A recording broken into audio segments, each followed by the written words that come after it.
भविष्य में आने वाली मुसीबतों के लिए धन एकत्रित करें। ऐसा न सोचे कि धनवान व्यक्ति को मुसीबत कैसी। जब धन साथ छोड़ता है तो संगठित धन भी तेजी से घटने लगता है। उस देश में निवास न करें जहां आपकी कोई इज्जत नहीं हो, जहां आप रोजगार नहीं कमा सकते, जहां आपका कोई मित्र नहीं और जहां आप कोई ज्ञान अर्जित नहीं कर सकते। ऐसे जगह एक दिन भी निवास न करें जहां निम्नलिखित 5 ना हो। एक धनवान व्यक्ति, एक ब्राह्मण जो वैदिक शास्त्रों में निपुण हो, एक राजा, एक नदी और एक चिकित्सक। बुद्धिमान व्यक्ति को ऐसे देश में कभी नहीं जाना चाहिए जहां रोजगार कमाने का कोई माध्यम ना हो, जहां लोगों को किसी बात का भय न हो, जहां लोगों को किसी बात की लज्जा न हो, जहां लोग बुद्धिमान न हो और जहां लोगों की वृत्ति दान धर्म करने की ना हो। नौकर की परीक्षा तब करें जब वह कर्तव्य का पालन न कर रहा हो। रिश्तेदार की परीक्षा तब करें जब आप मुसीबत में घिरे हों। मित्र की परीक्षा विपरीत परिस्थितियों में करें और जब आपका वक्त अच्छा न चल रहा हो तब पत्नी की परीक्षा करें। अच्छा मित्र वही है जो हमें निम्नलिखित परिस्थितियों में नहीं त्यागे। आवश्यकता पड़ने पर, किसी दुर्घटना पड़ने पर, जब अकाल पड़ा हो, जब युद्ध चल रहा हो, जब हमें राजा के दरबार में जाना पड़े और जब हमें शमशान घाट जाना पड़े।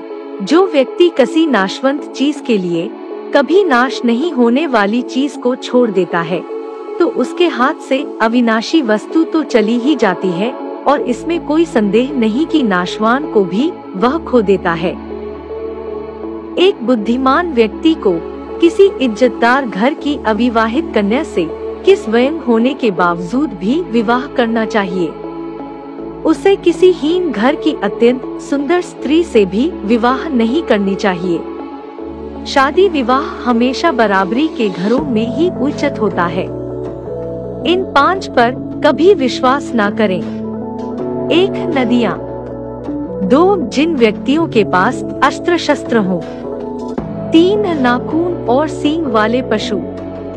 4 औरतें। यहाँ संकेत भोली सूरत की तरफ है, बहने बुरा न माने। 5 राजघरानों के लोगों पर। महिलाओं में पुरुषों की अपेक्षा भूख 2 गुना, लज्जा 4 गुना, साहस 6 गुना और काम 8 गुना होती है। चाणक्य नीति अध्याय 1। तीनों लोकों के स्वामी सर्वशक्तिमान भगवान विष्णु को नमन करते हुए मैं एक राज्य के लिए नीति शास्त्र के सिद्धांतों को कहता हूँ। मैं यह सूत्र अनेक शास्त्रों का आधार लेकर कह रहा हूँ। जो व्यक्ति शास्त्रों के सूत्रों का अभ्यास करके ज्ञान ग्रहण करेगा उसे अत्यंत वैभवशाली कर्तव्य के सिद्धांत ज्ञात होंगे। उसे इस बात का पता चलेगा कि किन बातों का अनुसरण करना चाहिए और किन का नहीं। उसे अच्छाई और बुराई का भी ज्ञात होगा और अंततः उसे सर्वोत्तम का भी ज्ञान होगा। इसलिए लोगों का भला करने के लिए मैं उन बातों को कहूँगा जिनसे लोग सभी चीजों को सही परिप्रेक्ष्य में देखेंगे।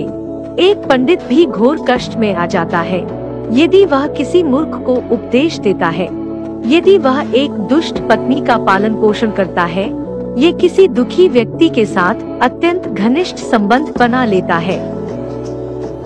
दुष्ट पत्नी, झूठा मित्र, बदमाश नौकर और सर्प के साथ निवास साक्षात मृत्यु के समान है। व्यक्ति को आने वाली मुसीबतों से निपटने के लिए धन संचय करना चाहिए। उसे धन संपदा त्याग कर भी पत्नी की सुरक्षा करनी चाहिए। लेकिन यदि आत्मा की सुरक्षा की बात आती है तो उसे धन और पत्नी दोनों को तुच्छ समझना चाहिए।